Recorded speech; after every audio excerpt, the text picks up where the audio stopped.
Благодарам, почитувани колеги и пратеници, почитувана македонска јавност. Тука имаме точка дневниот ред која што е во делот на изборот на здружение од делокругот на човековите права. Прашања поврзани со контрола на институциите, кои што очигледно го немаме и затоа сме во оваа ситуација во која што се наоѓаме, како и корпусот на прашања поврзани со народниот правобранител, поврзани со цивилната контрола, учество на невладините организации, учество на граѓанскиот сектор и покривање на сите оние прашања кои што се важни, кои што ги засегаат граѓаните и за кои што со право македонската јавност се интересира. Би сакал неколку работи да наметнам, кои што се актуелни, кои што треба да ги дискутираме и на кои што можеме да дадеме осврт после 3 години неуспешна власт на СДСМ и Зоран Заев.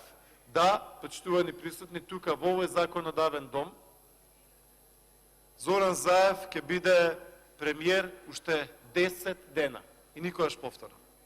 Никогаш за среќа нема да биде тука, но за жал штетата која што ја направи на Македонија во сите области е немерлива и повеќе генерацијска. Одиме во делот на контрола на власта. Би сакал да спомнам неколку работи кои што се однесуваат од програмата на СДСМ за живот во Македонија и би спомнал сите овие работи. Вели, цитирам на страна 27, контрола на власта. Вели, системот на одговорност не може вистински да функционира без силно собрание. Собранието избришано е патос, како што гледаме. Понатаму вели, департизирана полиција. Избор на невладени организација, не програмата изборна на СДСМ 2016 година, 2020. Продолжи се избор. Понатаму департизирана полиција, која што гледаме дека има еден куп потфрлања на дневна основа, каде што се бираат полицајци и вработени од списоците на општинските организации на Социјалдемократскиот сојуз, конкурси, огласи и така натаму и така натаму. Понатаму вели, ќе обезбедиме независно судство. Ова не да е мртво слово на хартија, туку веќе немам ни зборови. Слободни медиуми во кои што претходно спомнатата полиција исто така влегува и повикува на распит новинари. И вели силен граѓански сектор. Значи, сето ово уште еднаш да го прочитам, во овој контекст и со ова искуство од овие 3 години е повеќе од апсурдно. Значи, вели, системот на одговорност не може вистински да функционира, вели СДСМ, без силно собрание, департизирана полиција, независно судство, слободни медиуми и силен граѓански сектор. Нема буква што не е излажена. Вели, ќе обезбедиме услови овие корективни механизми во општеството да се ослободат и вистински да ги заштитат човековите права и македонската демократија. Без коментар.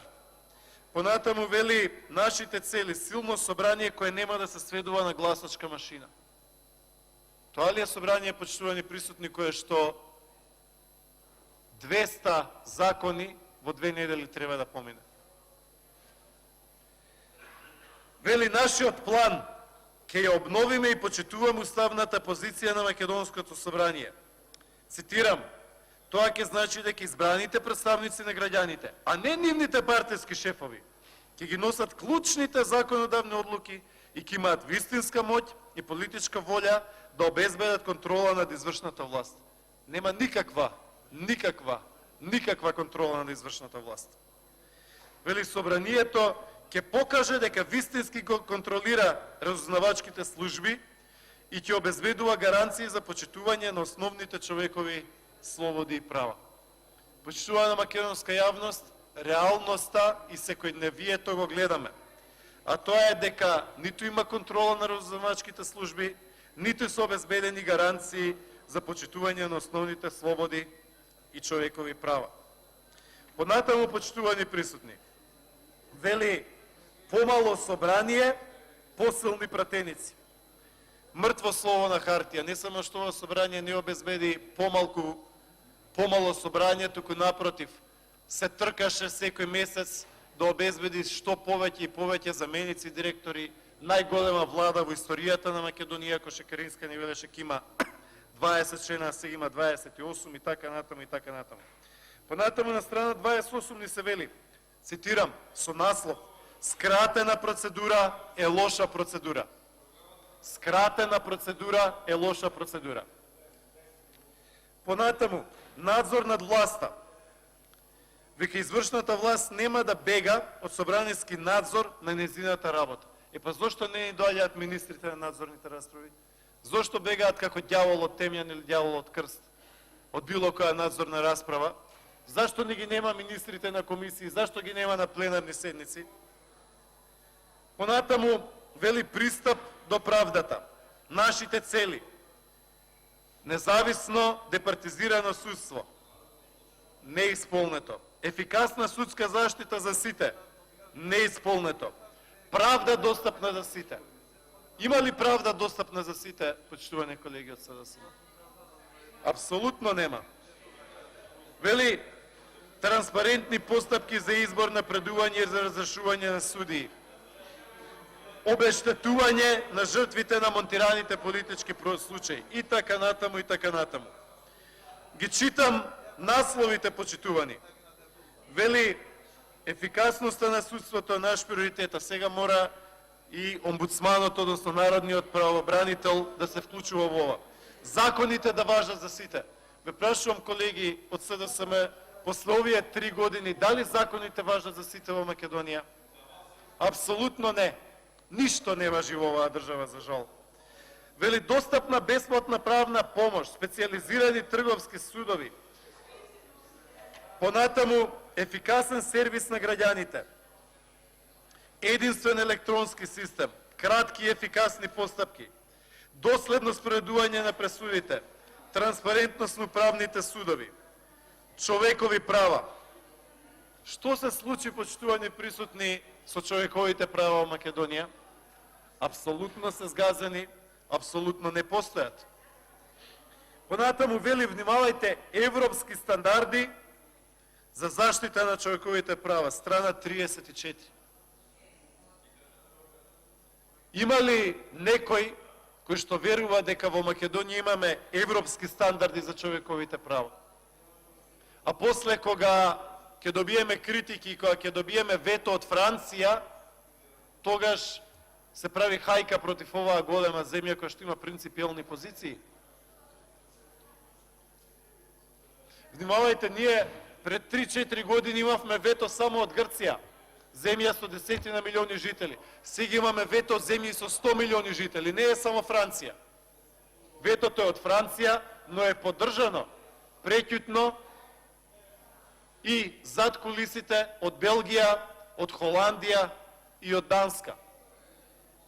Затоа, почитувани присутни, овие, како што вие сте ги напишале, европски стандарди за човекови права, во Македонија се мртво слово на хартија. Велите ефикасна заштита на човековите права и внимавајте ова, кои се овие големи зборови, а сега празни фрази. Велите Македонија, прво Македонија не остана после вас, туку нешто сосема поинаку наречено. Велите Македонија, земја во која граѓаните ќе бидат слободни, еднакви, сигурни и достоинствени. Толку се граѓаните сигурни, што Скопје личи на боено поле, каде што не знаеме во кој хотел, кој криминалец, кој клан и која мафија кого ќе убие. И каде што само поради пука среќа и сплетна околности немавме 5 загинати и 5 жртви пред 2 недели. Велите, ги зајакнуваме гаранциите за заштита на човековите права, се случува спротивното. Ги зајакнуваме гаранциите на правото на слобода. Го нема. Понатаму велите департизација на полицијата. Никогаш не била попартизирана. Велите Македонија ќе биде земја без тортура, а имате претепување на луѓе во затвори. И никој не одговара за тоа. Велите, воведуваме ефикасни гаранции за слобода на изразувањето, а тужбите никогаш во оваа држава не биле побројни од министрите од владата. Хвалим да катастрофа. Ви благодарам. нека Антонио Милошевски. Збор има Антонио Милошевски.